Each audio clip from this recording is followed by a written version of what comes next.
दोस्तों, बिहार की राजनीति में आज जो तस्वीर बनकर उभर रही है वो आने वाले कई सालों तक इस राज्य की सत्ता के नक्शे को बदलने वाली है, क्योंकि एनडीए की ऐतिहासिक जीत के बीच सबसे बड़ा सवाल, सबसे बड़ा सस्पेंस और सबसे बड़ी राजनीतिक हलचल इस एक नाम के इर्द गिर्द घूम रही है। यह नाम कोई और नहीं बल्कि चिराग पासवान का है। सवाल है कि क्या एनडीए की इस प्रचंड जीत में चिराग पासवान की नई एंट्री सिर्फ 19 विधायकों का खेल है या फिर चिराग पासवान बिहार की सत्ता में एक बड़ा रोल निभाएंगे जो पिछले 15 सालों में किसी भी सहयोगी दल के पास नहीं था। क्या चिराग पासवान नीतीश के बाद एनडीए के फेस होने जा रहे हैं? चिराग ने नीतीश के शपथ ग्रहण समारोह से कौन सा संकेत दे दिया है या फिर उन्हें दिल्ली में कुछ एक्स्ट्रा पावर वाली जिम्मेदारी दी जाएगी? दोस्तों, आज की कहानी सिर्फ सरकार गठन की नहीं, आज की कहानी ताकत की असली खेल की है। तो चलिए शुरू करते हैं। चिराग की धमाकेदार एंट्री तब होती है जब नीतीश कुमार शपथ ले रहे थे। नीतीश की शपथ के दौरान सबसे बड़ी तस्वीर जो निकलकर सामने आई वो ये थी कि चिराग पासवान की एंट्री अमित शाह, जेपी नड्डा और नीतीश कुमार के साथ होती है। इस तस्वीर ने बिहार की सियासत को हिलाकर रख दिया, क्योंकि चिराग पासवान ने शपथ ग्रहण से ठीक पहले निकलने से पहले उन्होंने कहा था कि अब मेरा सपना बिहार फर्स्ट, बिहारी फर्स्ट का सपना साकार होने वाला है। तो क्या चिराग पासवान का यह संकेत है कि वो बिहार की सियासत में जल्द ही एंट्री करने वाले हैं? और अगर चिराग बिहार की सियासत में एंट्री करते हैं तो उनका क्या रोल होगा? क्या नीतीश कुमार के बाद चिराग पासवान एनडीए के सबसे बड़े फेस निकलने वाले हैं? क्योंकि भले ही डिप्टी सीएम का सस्पेंस खत्म हो गया हो, नीतीश कुमार, सम्राट चौधरी और विजय सिन्हा एक बार फिर से एक साथ नजर आएंगे, लेकिन एक फ्रेम जिसने सबको चौंकाया वो चिराग पासवान का था। इस एक फ्रेम ने पूरे बिहार की राजनीति को हिला दिया, क्योंकि पहली बार चिराग का इतना बड़ा कद दिखा,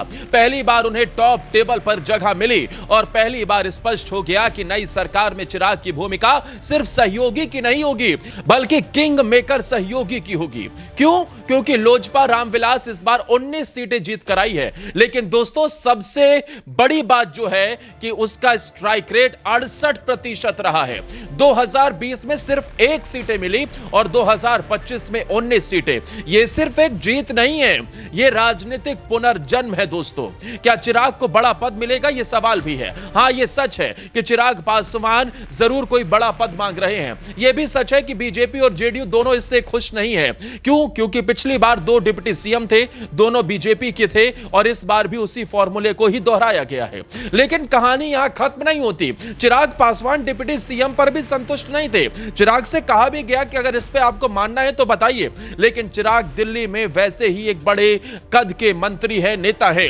चिराग ने साफ कहा कि अगर मेरी एंट्री होगी तो नीतीश चाचा के बाद मुझे कमान चाहिए, क्योंकि दोस्तों बीजेपी ने सीएम पद पर लगातार सालों से समझौता किया और इसी वजह से बीजेपी के पास वहां कोई ऐसा मजबूत चेहरा नहीं है जो चिराग के सामने टिक सके। चिराग भले ही एनडीए के सहयोगी हैं, चिराग को भले ही कम सीटें मिलती हो, लेकिन चिराग का फ्यूचर ब्राइट है। उसके पीछे का कारण चिराग की राजनीतिक विरासत ही नहीं है, रामविलास की छवि को कैरी फॉरवर्ड वो कर रहे हैं और चिराग पासवान की छवि भी साफ सुथरी है। इसके अलावा चिराग पासवान का किसी से कोई मतभेद नहीं है। चिराग पासवान के बारे में कहा जाता है कि वो तेजस्वी यादव को बड़ी टक्कर देने वाले नेता हैं और आने वाले समय में जब नीतीश के बाद तेजस्वी एक बार फिर से सिर उठाएंगे तो उनको टक्कर देने वाला एनडीए के पास अगर कोई फेस होगा तो वो चिराग पासवान ही है। चिराग पासवान को इसके अलावा राजनीतिक अनुभव भी लगातार बढ़ रहा है।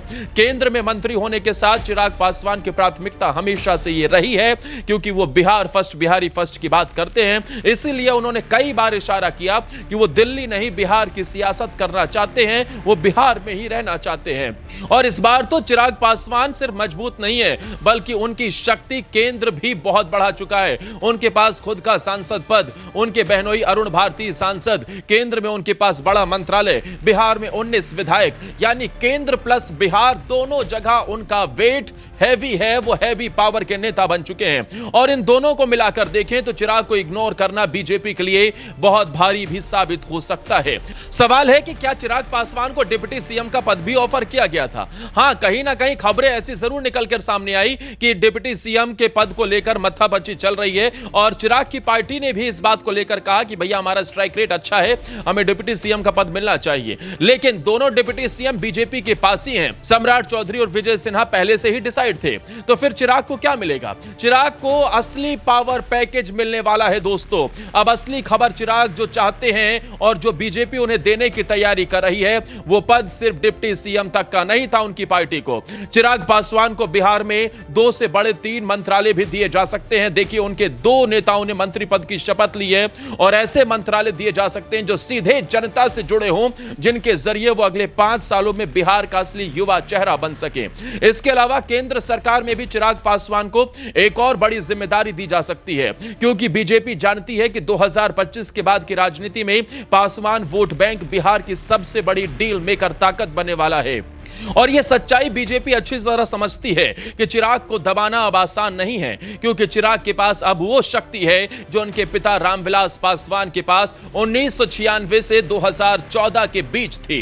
केंद्र और राज्य दोनों जगह निर्णायक प्रभाव, और यही अब स्थिति में लाकर चिराग पासवान ने भी खड़ा कर दिया है। चिराग पासवान को मोदी का हनुमान भी कहा जाता है। वो कहते हैं कि प्रधानमंत्री मोदी के साथ वो आखिरी सांस तक खड़े रहेंगे, और इसीलिए चिराग पासवान मोदी के भी सबसे भरोसेमंद चेहरे बन जाते हैं। जब बीजेपी खुद 89 सीटें लेकर सबसे बड़ी पार्टी है, तो फिर चिराग को इतना महत्व क्यों दिया जाए? सवाल इस बात का भी है क्योंकि एनडीए के इस मॉडल में 3 ताकतें बराबर संतुलन बनाए रख रही हैं। बिहार में चिराग का युवा और मजबूत वोट बैंक, दलित प्लस पासवान प्लस युवा चेहरा, केंद्र में उनकी मजबूत पकड़, और सबसे बड़ी बात, बीजेपी को 89 सीट।